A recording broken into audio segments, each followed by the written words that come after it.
sur ma chaîne des carnets en cristal. Je suis Ambre Turquoise, je reviens.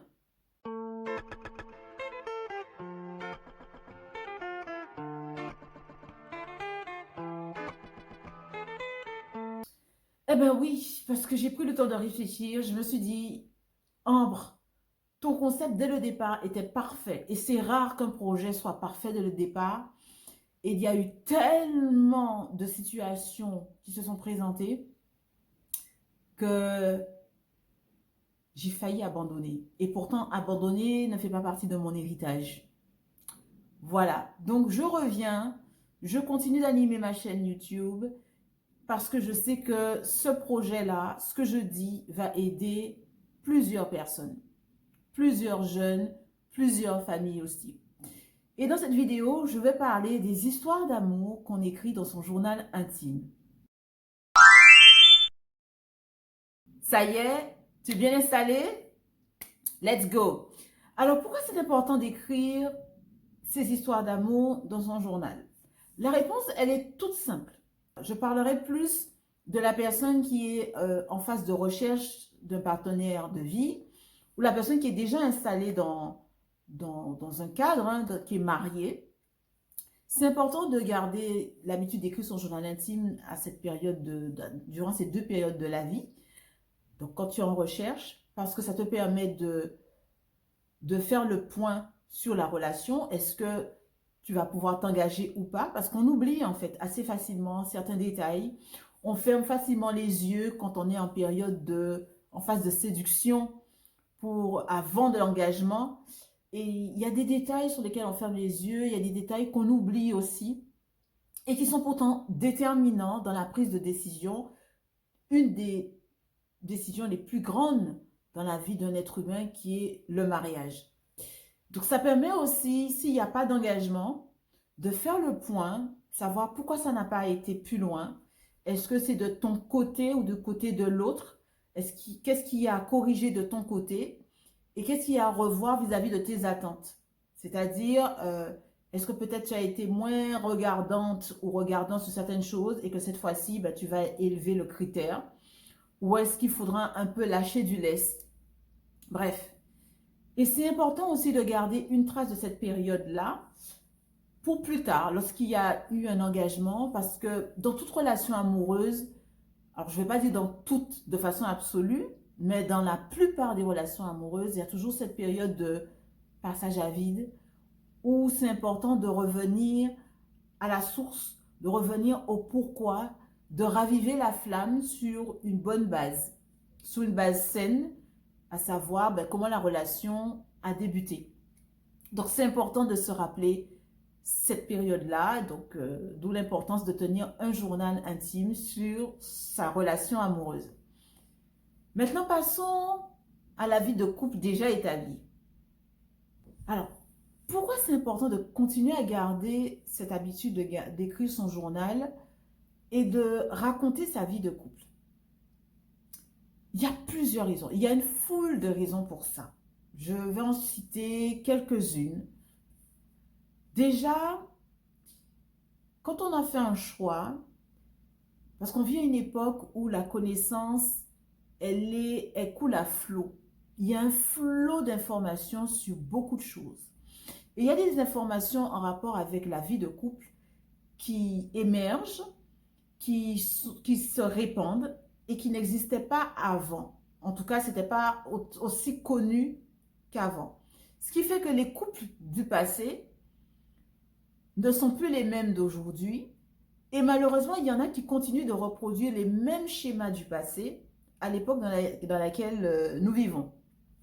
Donc, c'est important de continuer de garder ces habitudes parce que ça permet aussi de faire le point sur le couple assez régulièrement, de comprendre l'autre, de mieux se comprendre, de mieux se connaître dans la relation. Parce que être une personne mariée, c'est subir un micro-traumatisme parce que tu es greffé, oui, oui, quand on devient une seule chair, c'est comme si on est greffé à quelqu'un, à un corps étranger. Parce que cette personne-là ne fait pas partie de notre famille directe. Donc, on accueille une histoire, un vécu, des valeurs, des habitudes, une façon de penser. Tout ça, c'est complètement différent de la base, des repères qu'on a dans la famille, entre nos frères et sœurs, nos parents, les cousins, cousines, voilà, les liens du sang. Donc, c'est important de garder une trace de cette transition, comment les choses évoluent, parce que ça permettra aussi de transmettre aux enfants qui vont naître dans cette relation, s'il y a des enfants, ou peut-être de transmettre à des jeunes des conseils qui leur sont adaptés pour pouvoir construire leur relation aussi.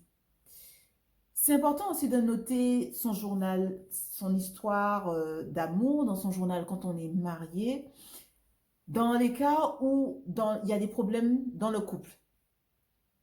Il y a des problèmes, il peut y avoir des problèmes par rapport à la personnalité d'un des deux conjoints, si c'est un pervers narcissique.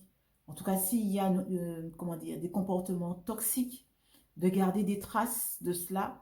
Parce que lorsque ça commence, lorsque de telles choses commencent, comment dire, on passe vite dessus, ou on ne se rend pas compte que c'est le début d'une tragédie.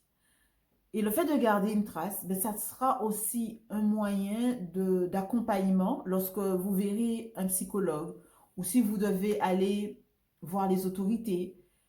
Donc, de garder une trace dans un journal de comment les choses se sont passées, ce que vous avez ressenti, d'avoir les faits en fait. C'est intéressant aussi, important d'écrire son journal intime pour pouvoir donner un peu plus de peps.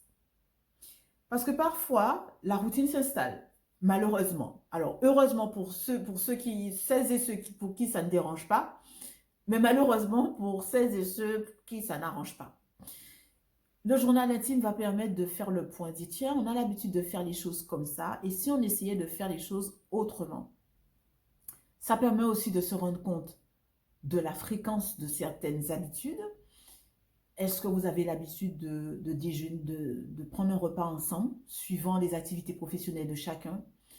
La fréquence de vos rapports sexuels également, qu'il y ait des enfants ou pas, et comment y remédier, et ça sera bien de pouvoir trouver des solutions pour pouvoir arranger les choses à ce niveau-là.